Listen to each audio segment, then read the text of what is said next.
Inflation is on everyone's mind these days, and we'd all like a cheaper place to live. So in this second episode of Expat Life Saigon, we're going to look at the cost of living in Ho Chi Minh City for an expat. So first off, you need to get into the country. If you've already got an employer, lucky you. They're probably going to help you with your visa, and they're probably already sponsored you. If not, you can get an e-visa online for $25, and right now you have to do border runs to extend that if need be. It's probably going to cost you between $700 to $1,000 a month in rent, and that's a calendar month. And you need to pay basically 3 months rent up front to move in, because you need 2 months rent for bond. That, of course, is quite a large startup fee, and that's something that you have to take into account if you're coming here long term. Other expenses related to moving in are electricity, water, cable TV, and Wi-Fi. Electricity, not so cheap in Vietnam, but much better than the West, and I mean, for example, than New Zealand. So we use about $2.50 a day US, and we're kind of mid-range moderate users. We use some aircon, but not all the time. This can of course get really high if you've got the aircon on all the time, and it can also be lower if you're someone who doesn't need aircon. Our water bill has been pretty stable throughout our time here in Vietnam. It's basically $10 a month.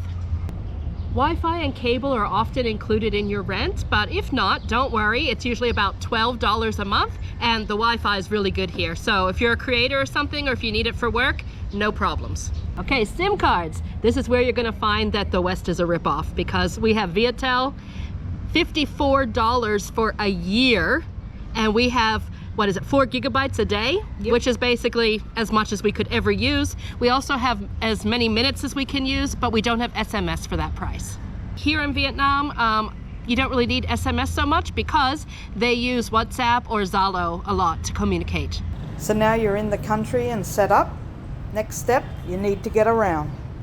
The motorbike is king in Vietnam, and it's a fabulously affordable form of transport. Now when it comes to transport for expats, you have the choice of local buses, Grabs, Gojeks, and getting yourself a motorbike. Now if you don't want to buy a motorbike, you can easily rent one. Rentals range from about $7 US a day to $75 a month, so quite cheap if you're looking to rent monthly. Most bike places will also want to see that you have a license, whether it's in your home country or a Vietnamese one. And also you'll need to leave a deposit, sometimes around 3 million dong, which is around $150 US. So if you can't ride a bike, or you don't want to ride a bike but you still want cheap transportation, you can always get a Grab motorbike. For about a 20-minute ride, it'll cost you $2 US, so very cheap. Hello sir, hello. Can you speak English? Hello, hello. Hi, thank you. How long have you been driving? How long have you been a Grab driver? Grab driver. Yeah, Grab driver. How many years? So these guys will take you, you can use the Grab app, and these guys will take you anywhere around town. Sometimes it's better to go buy a Grab motorbike because it's much quicker to get through the traffic. Of course, it's not as convenient or as comfortable as sitting in a car, but it's less than half the price. So definitely, if you want cheap transport to get around the city, we recommend you go Grab. And Grab taxis, if you want to get a car to get you around, particularly in the rainy season, will cost you anything from $5 to $8 for a 20 to 30 minute ride across the city. So still very reasonable. And if you can't ride a bike and you don't want to buy a car or a bike, then definitely Grab's the way to go, whether you go on a motorcycle or in a car. So get that Grab app downloaded on your phone before you get here. So even though there are local buses, it's really hard to figure out where they're going around the city and where they stop. So we don't really recommend it, and it'll probably take you more time than it's worth to get one. So even though there are some local buses, don't bother with them is our advice. Just come across some bike rentals.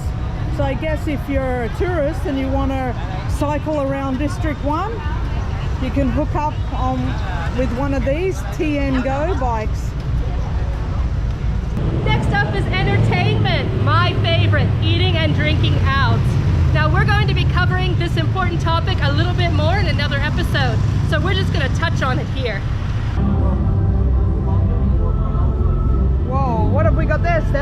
we mentioned that we'd be showing you where to come out to eat and drink in the city, and this is one of those places. There are rooftop bars around the city. A lot of them have happy hour, and we're at the Rex tonight, and it's got a happy hour. It is 3 mojitos for $279,000, so that's about $12 US. And we'll see how they are tonight. You get a bit of some peanuts as well. The view's really nice up here. It's a nice night for it. Of course, there are local cheap places, and there are very fancy, classy places in Saigon where you can splash your cash. So that said, a meal out with a couple of beers can cost you anywhere from $6 to 50 or 60 bucks. Be sure to subscribe and smash that notification bell for more of this series.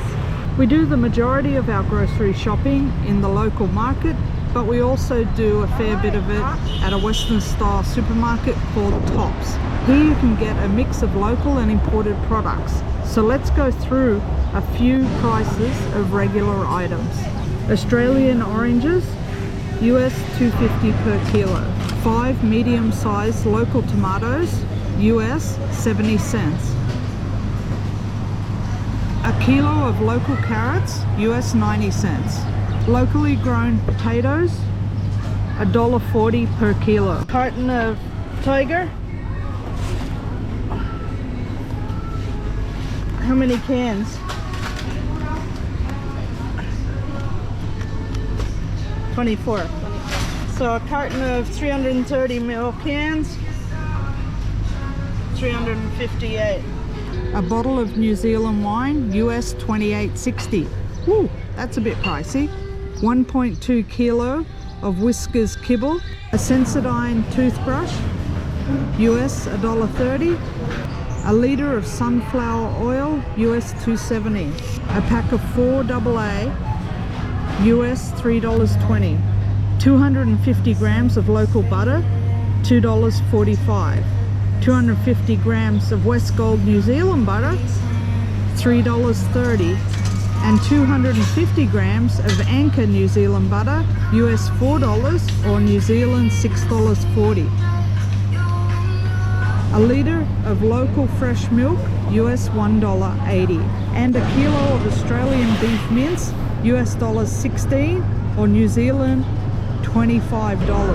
Kilo of French chicken, US $2.70 or New Zealand $4.30. 150 gram box of Kellogg's cornflakes, US $1.70.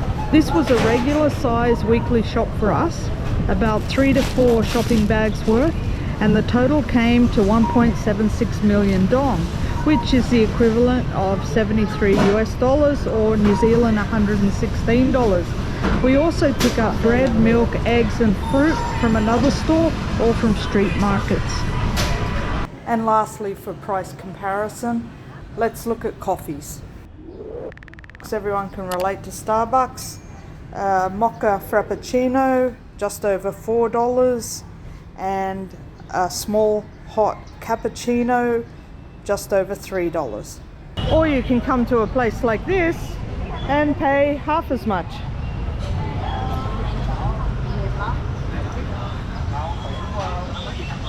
So this is Baksuda. It's cold iced coffee with condensed milk, $27,000 at a local place.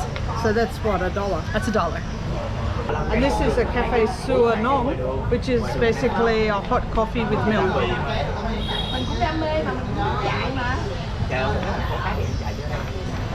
And mine was also 27,000, so also $1 US. And when you come to a local coffee shop like this, you also get a tea. Yes, and because I got an iced coffee, I get iced tea. Susan got a hot coffee, so she got hot tea. That was just a little rundown of some of the costs you can expect if you're moving to Saigon. We hope that that helps you either to make your decision if you're thinking of coming here, or if you're lucky enough to have already decided, to plan accordingly. Thank you so much for watching. We're going to keep going with this series, and we've got lots about eating and drinking in Saigon and possibly some other things that could be helpful for you, so please subscribe. Remember, we are Girls on the Loose, and we will catch you next time.